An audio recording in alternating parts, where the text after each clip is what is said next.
Hit TV YouTube channels లో మీ వ్యాపార ప్రకటనలకు మరియు ప్రమోషనల్ ఇంటర్వ్యూస్ కోసం వెంటనే సంప్రదించండి.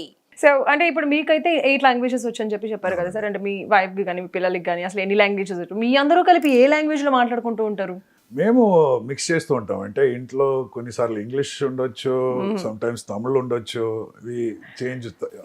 ఓకే, సో అన్ని లాంగ్వేజెస్. వైఫ్ వచ్చి తమిళియన్ కాబట్టి తమిళ్ ఎక్కువ జరుగుతుంది. ఓకే, సో లైక్ మీరు రొమాంటికా? నేను రొమాంటిక్. ఐఎమ్ డయాడ్ romantic. I love romance. I think being in love is a great thing. బేసిక్గా మనకు ఈ ఇండస్ట్రీలో ఉన్నప్పుడు ఎస్పెషల్లీ ఏంటంటే అద్దాల మేడ కాబట్టి మనం ఇట్లా చూస్తే కనిపించేస్తూ ఉంటుంది బయట వాళ్ళందరికీ కూడా. రూమర్స్ ఎక్కువగా వచ్చేస్తున్నాయి. నడిచిన రూమరే, కూర్చున్న రూమరే, ఒక అమ్మాయికి హాయ్ చెప్పిన రూమరే. So what is the best rumour for you? It came long. Best rumour అనేది నేను దాన్ని వినేసి నేను సంతోషమైన విషయం. కొంచెం హ్యాపీ, అరే వావ్ ఏంటి ఇలాంటి రూమర్ కూడా వచ్చిందా అని ఆశ్చర్యం. చాలా వచ్చినాయి.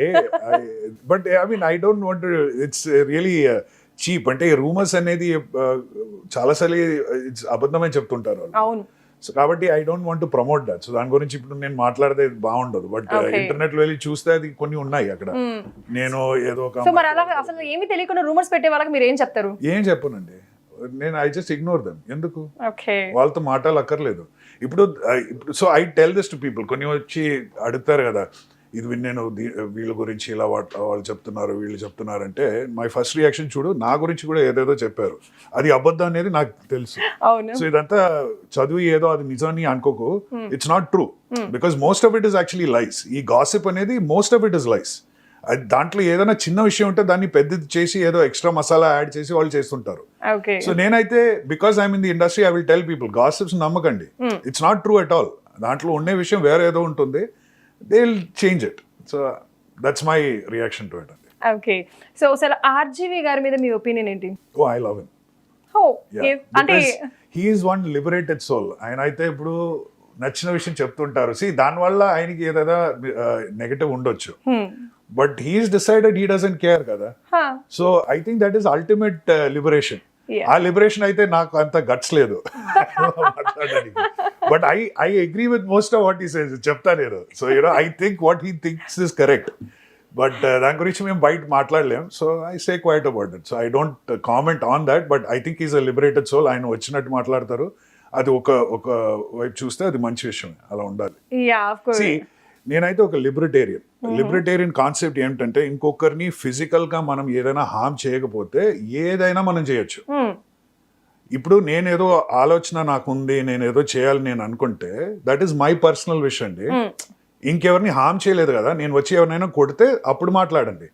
ఇప్పుడు నేను చెప్పిన విషయం ఇంకెవరికైనా బాధ అవుతుందంటే అది నా తప్పు కాదండి. నేను ఆలోచిస్తున్నా, మీకు నచ్చలేదా వినకండి. You can go to the other side. ఇది నా philosophy in life for anything. So ఎవరైనా ఏదో చెప్తున్నారు, వాడు ఇలా how can you say that, నేను అఫెండ్ అయ్యానంటే అది మీ ఆఫెన్స్ అండి, అది మీ ప్రాబ్లం. అంతే కదా. చెప్పలేము. ఇప్పుడు మీరు అడిగింది కూడా అందుకే కదా. ఆర్జేవీ గురించి అడుగుతున్నది ఎందుకంటే ఆయన ఇలాంటి మాటలు చెప్తుంటారు. బట్ మీకు నచ్చలేదంటే వినకండి. అంతేగా. ఆయన చెప్పింది ఆయన చెప్పని. That's true. Even I'll accept it. So మీరు ఆ స్టేజ్ నుంచి అంటే చాలా కష్టపడి చక్కగా అన్ని విషయాల్లోనూ ఎంతో కష్టపడి పైకి వచ్చారు కదా. ఈ స్టేజ్కి వచ్చారంటే ఎన్నో హర్డల్స్ ఫేస్ చేసి ఉంటారు, ఎన్నో ప్రాబ్లమ్స్ ఎన్నో ఎదుర్కొని ఉంటారు, అవమానాలు పడి ఉంటారు. సో ఏమన్నా షేర్ చేసుకుంటారా? లైక్ సో నేను భరించలేకపోయాను, ఈ విషయంలో నాకు ఇలా అనిపించింది, ఎలాంటి ప్రాబ్లమ్స్ ఫేస్ చేశారు? ప్రాబ్లమ్స్ చాలా వచ్చినాయి. అంటే కొన్నిసార్లు మనకి కాస్టింగ్ స్టేజ్లో వాళ్ళు ఏదో తప్పుగా చెప్తారు మా గురించి. సో అదంతా వినేసి కొంచెం బాధ అవుతుంది. బట్ నేనైతే కొన్ని వాళ్ళకి ఏదైనా నెగటివ్ వాళ్ళ గురించి ఎవరైనా చెప్తే వాళ్ళు డిప్రెషన్లోకి వెళ్ళిపోతారు. కానీ నేను అలా కాదు. నేనైతే ఎవరైనా నెగటివ్గా చెప్తే నేను ఒక రివెంజ్ మోడ్లోకి వెళ్ళిపోతా. అవునా సరే చూపిస్తా, నీకు ఏదైనా చేసి చూపిస్తా అని ఆ ఫీలింగ్లో ఉంటా. దిస్ ఇస్ మై సెల్ఫ్ ఏంటది, ఒక సెల్ఫ్ ప్రిజర్వేషన్ టెక్నిక్. అలా నేను ఆలోచించకపోతే I will be in depression. So ఆ డిప్రెషన్ రాకూడదు. సో ఇంకెవరైనా ఏదైనా తప్పుగా చెప్తే, ఏదో నాకు బాధ వచ్చినట్టు వాళ్ళు మాట్లాడితే వినేసి సరే ఓకే, అది మీ యువర్ ఫీలింగ్ దాట్ కదా, పర్లేదు చూస్తా అని చెప్పి నా లోపల నేనే మాట్లాడుకుంటాను. So I don't get affected like that. Okay, అసలు like Aditya Menon real life లో హీరోనా విలనా? I'm not a villain ever. అది ఒకటి చెప్తా, సినిమాలో విలన్ గా చేసేవాళ్ళు ప్రతి ఒక్కడు రియల్ లైఫ్ లో హీరోగానే ఉంటారు. అంతే. That is the truth. Okay, అటువైపు నేను చెప్పలేదు. విలన్ గా చేసిన వాళ్ళు ప్రతి ఒక్కరు మంచివాడే ఉంటుంది, అవి because otherwise you cannot do that villainism. Of course 100%. So అంటే మీ ఫేవరెట్ విలన్ ఎవరండి? మీరే విలన్ గా ఇంకొక ఫేవరెట్ విలన్ ఎవరు? Again depending on their acting style చాలా మంది ఉన్నారు. నేను నిజం చెప్తున్నా, Okay. ప్రకాష్ రాజ్ అయితే నాకు చాలా నచ్చిన ఒక actor. Okay, there are many things is done. కొన్ని విషయాల్లో he does the same thing. So ఒక కేటగిరీలో ఆయన హీఈస్ అమేజింగ్. నానా పాటేకర్ ఇంకో కేటగిరీలో అమేజింగ్. యా ఆఫ్ కోర్స్ వాళ్ళ యాక్టింగ్ అటువైపు చూస్తే మన ఆల్పిచినో కానీ రాబర్ట్ డినెరో వీళ్ళు ఇంకో వైపు అమేజింగ్. సో ఒక్కరు ఉండరు, there is no one person అతనే ఫుల్ నా ఇలా లైఫ్ అని చేసి నేను అలా చూడను, దట్ హీఈస్ ఎవ్రీథింగ్ అనేది నేను ఫీల్ అవ్వలేదు. ఓకే. సో ఇప్పటి వరకు మీరు చాలా గెటప్స్ చేస్తారు మామూలుగా, పెద్ద పెద్ద హీరోలు కానీ చిరంజీవి గారు కానీ మిగతా వాళ్ళు ఎవరైనా చాలా మంది కానీ లేడీ చిరంజీవి గారితో గెటప్స్ ఇంకా చేయలేదు. లేదు అంటే లేడీ గెటప్స్ వేశారు వాళ్ళందరూ కూడా. ఒకవేళ గనక మీకు లేడీ గెటప్ వేసే ఛాన్స్ వస్తే ఒక మంచి రోల్ ఏం చేస్తారు? రిజెక్ట్ చేస్తారు? డెఫినెట్లీ చేస్తా. ఐ లైక్ టు యాక్ట్ అండి, ఐ డూ ఇట్. 6'4" అమ్మాయి ఎక్కడ దొరుకుతుంది మీకు? I'm ready.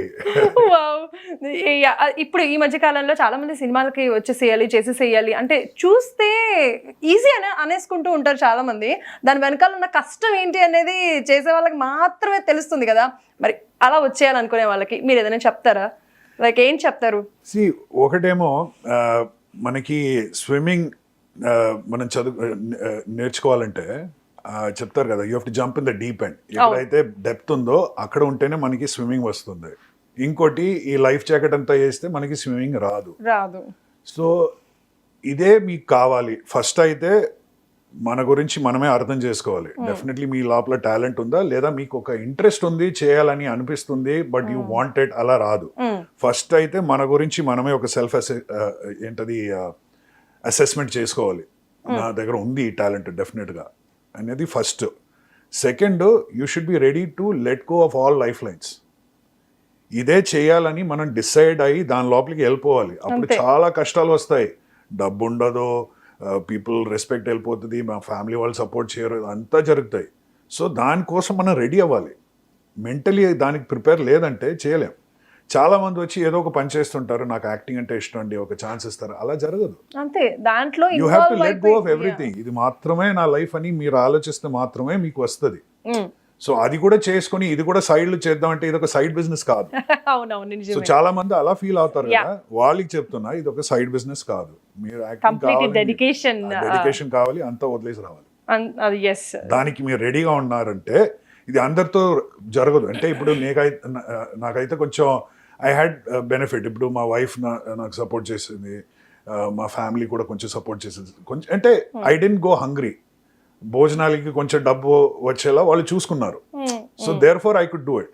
బట్ అందరికీ అలాంటి ఒక అవకాశం దొరకదు కదా. So that is something they have to remember. So అంతా వదిలేసి వచ్చి ఏ డబ్బు లేకుండా మీరు యూ కెనాట్ లివ్ ఆల్సో కదా, అది కూడా కొంచెం ఆలోచించాలి.